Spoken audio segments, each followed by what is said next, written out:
오늘은 야고보서 1장 9절부터 12절까지를 살펴보겠습니다. 야고보서는 이 주제들이 일관성이 약하고 각각의 주제들을 가지고 있습니다.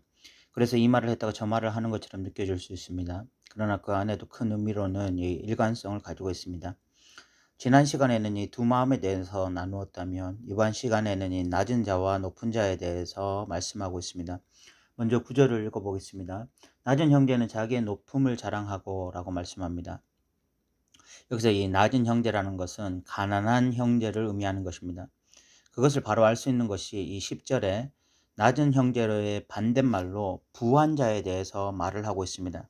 그러니까 이 부한 자의 반대는 가난한 형제가 되는 것이죠. 근데 여기서 이 낮은 형제라고 해서 이 형제라는 칭호를 사용하는 것을 보니까 이 가난한 자들이 그리스도인임을 우리는 알 수 있습니다. 이 스데반 순교 이후로 이 박해로 인해서 그리스도인들이 억지로 이 삶의 터전을 벌이고 이 시리아와 이 팔레스타인 북부 지역으로 강제적으로 흩어져야 했습니다. 이 오늘날로 따지면 졸지에 이 그리스도인들이 자신들이 살던 그 삶의 터전을 벌이고 이 난민들이 되어야 했던 것입니다. 이 삶의 터전을 한순간에 잃었으니까 가난한 신세가 될 수밖에 없었습니다. 그리고 이 힘든 일을 하는 노동자가 되어야 했는데 이 야고보서 2장 6절에 보면 임금 체불이 일어났고 또 억울한 누명을 씌워 법정으로 끌고 가기도 했다는 것을 우리는 이 야고보서 2장 6절을 보면 확인할 수가 있습니다. 이렇게 이 찢어지게 가난한 삶을 살게 될 때 많은 사람들은 위축됩니다. 이 눈으로 보기에 내세울 곳이 없고 또 본인의 삶을 본인이 가장 잘 느끼니까 이 가난으로 인해서 굉장히 위축이 되는 것입니다. 그런데 야고보 사도는 말하죠. 낮은 자는 자기의 높음을 자랑하라. 이 말씀에는 인간 사회가 가지고 있는 가치관과 하나님 나라 가치관이 정면으로 충돌을 일으킵니다. 자기의 높음을 자랑하라는데 자기의 높음이 무엇입니까? 자기의 높음은 하나님의 백성된 것을 의미합니다. 이 사람들 보기에는 정말 별 볼 일 없는 하루 벌어 하루 살아가는 노동자에 불과하지만 하나님 보시기에는 하나님이 가장 사랑하시는 하나님의 백성이라는 것입니다. 예수님의 핏값을 주고라도 살리고 싶은 하나님의 백성인 거예요. 그거 자랑하라는 것입니다. 그런데 이거 자랑하려면 무엇보다 야고보서를 읽는 수신자들이 이 하나님의 백성에 대한 긍지와 자부심이 있어야 됩니다. 그 긍지와 자부심이 없으면 어떻게 자랑할 수 있겠어요? 오히려 위축될 수밖에 없죠. 실질적으로 제가 과거 섬겼던 교회 권사님은 주님이 자신이 그리스도인이라는 것을 세상 사람들에게 밝히지 않는다고 말을 했습니다. 제가 왜냐고 물어보니까 자신이 너무 가난해서 이 복음의 걸림돌이 된다 그런 생각을 한다고 했습니다. 그런데 실질적으로는 이 가난이 복음의 걸림돌이 아니라 그런 권사님의 생각과 가치관이 복음의 걸림돌이 되는 것입니다. 우리가 가난할지라도 하나님의 백성 되림을 자랑할 때 하나님은 영광을 받으시고 복음의 문은 오히려 열리는 것이죠. 10절에서는 이 부자 이야기를 하고 있습니다. 읽어보겠습니다. 부한 자는 자기의 낮아짐을 자랑할지니 이는 그가 풀의 꽃과 같이 지나감이라 라고 말씀하고 있습니다. 여기서 부한 자도 형제일지 아닐지, 이 부한 자가 형제일지 아닐지 여러 가지 논란이 되고 있습니다. 어떤 신학자들은 형제를 지칭한다 말하기도 하고 어떤 신학자들은 형제가 아닌 불신자 부자에 대한 이야기라고 보기도 합니다. 만약 불신자 부자에 대한 이야기라면 그 부자들은 자기의 낮아짐을 자랑해야 되는데 그 낮아짐이란 풀의 꽃과 같이 지나가고 결국 하나님의 심판대 앞에 서게 될 것이라는 고백으로 해석할 수 있습니다. 그런데 만약 이 부한 형제, 즉 믿는 형제들에 대한 이야기라면 부한 형제는 자신의 재산으로 자랑하는 자가 아니라 자신의 낮아짐, 즉 자신의 죄인됨, 연약함에도 불구하고 이 하나님의 사랑이 자기에게 주어지고 있다는 것을 자랑하라는 말일 수 있습니다. 둘 중 누구를 지칭하는지 정확한 단서를 찾아내기는 어렵습니다. 우리는 두 가지 해석을 다 염두에 두고 본문을 읽어가되 특별히 이 부한 형제들에 대한 이야기라고 생각하고 이 본문을 읽어가고자 합니다. 부자에 대한 경고는 예수님도 하셨고 야고보서에서 부한자에 대한 경고를 강력하게 합니다. 실질적으로 예수님 앞에 나와왔던 부자 청년은 굉장히 경건한 사람이었고 또 영생에 관심이 많았지만 재물을 포기하지 못해서 영생을 얻지 못하고 오히려 예수님 앞에서 돌아가 버렸습니다. 또 한 부자는 창고에 이 먹고 마실 것들이 충만해지자 내 영혼아 마음껏 먹고 마시고 즐기자라고 하면서 인생 쾌락을 쫓았고 하나님을 경외하지 않고 이 물질에 기댄 인생을 사는 모습을 보여주었습니다. 이 재물이 많다고 하는 것은 필경 우리가 이 땅을 살아갈 때는 여러 가지 혜택과 이 편안함을 보장해 주는지 몰라도 신앙생활을 할 때는 특별히 조심해야 될 상태가 되는 것이 분명합니다. 인간은 물질이 많을 때 하나님을 의지하기보다는 이 물질을 의지하려고 하고 쾌락이나 방종에 빠지는 일들이 너무 많기 때문에 그렇습니다. 그래서 부한자의 가장 중요한 것이 바로 스스로 낮아지는 것입니다. 이런 삶을 가장 잘 살았던 사람이 바로 욥이었습니다. 욥은 상당히 재산이 많은 사람이어서 그 자식들이 생일 때마다 잔치를 벌였습니다. 뭐 요즘이야 생일날 케이크도 사고 뭐 선물도 사고 뭐 파티도 열지만 제가 어렸을 때만 해도 생일날 이 미역국이나 제대로 얻어 먹을 수 있으면 다행이었습니다.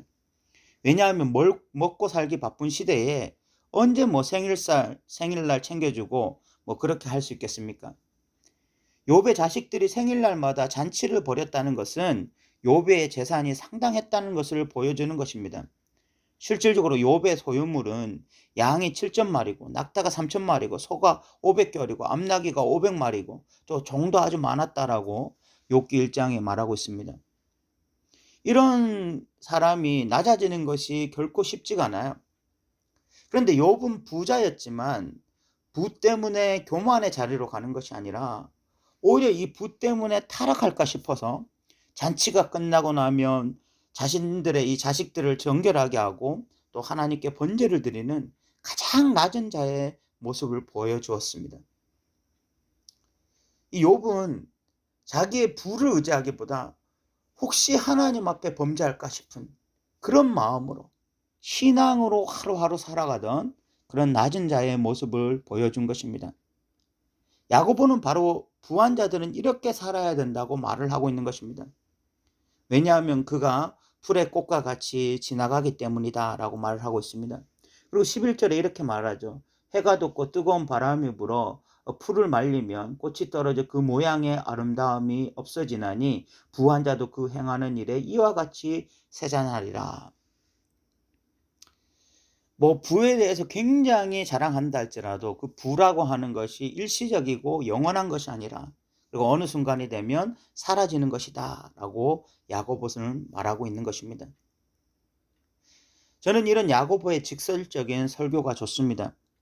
야고보는 돌려서 말하는 법을 잘 모르는 것 같아요. 야고보의 설교는 모두 이 투수가 던지는 직구와 유사합니다. 그는 가난한 자는 하나님의 백성된 것을 자랑하고 부한 자는 인간의 연약함과 죄인됨을 자랑하라고 말합니다.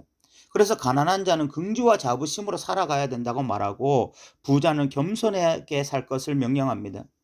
그러므로 우리는 이 말씀을 변학으로 받는 것이 아니라 직구로 받아야 됩니다.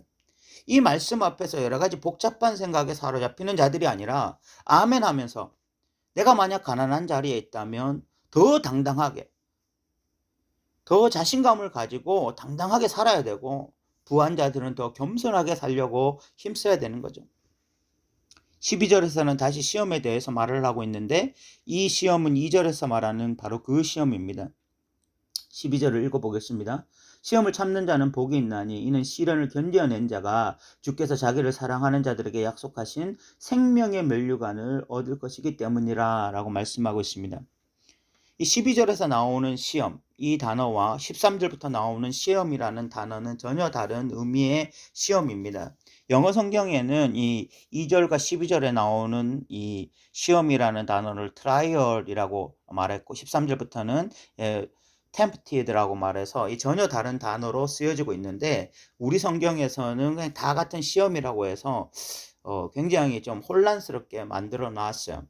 그런데 이것은 뭐 원어로도 2절과 12절에서 말하는 시험과 이 13절부터 말하는 시험은 전혀 다른 의미라는 것을 우리가 좀 알았으면 좋겠고요. 2절과 12절에 나오는 시험이라는 단어는 우리의 신앙을 한 단계 성숙시키기 위해서 필요에 의해서 주어진 일종의 이 테스트 성격이 강한 시험입니다. 이런 시험이 올 때 우리에게 제일 필요한 덕목이 바로 인내입니다.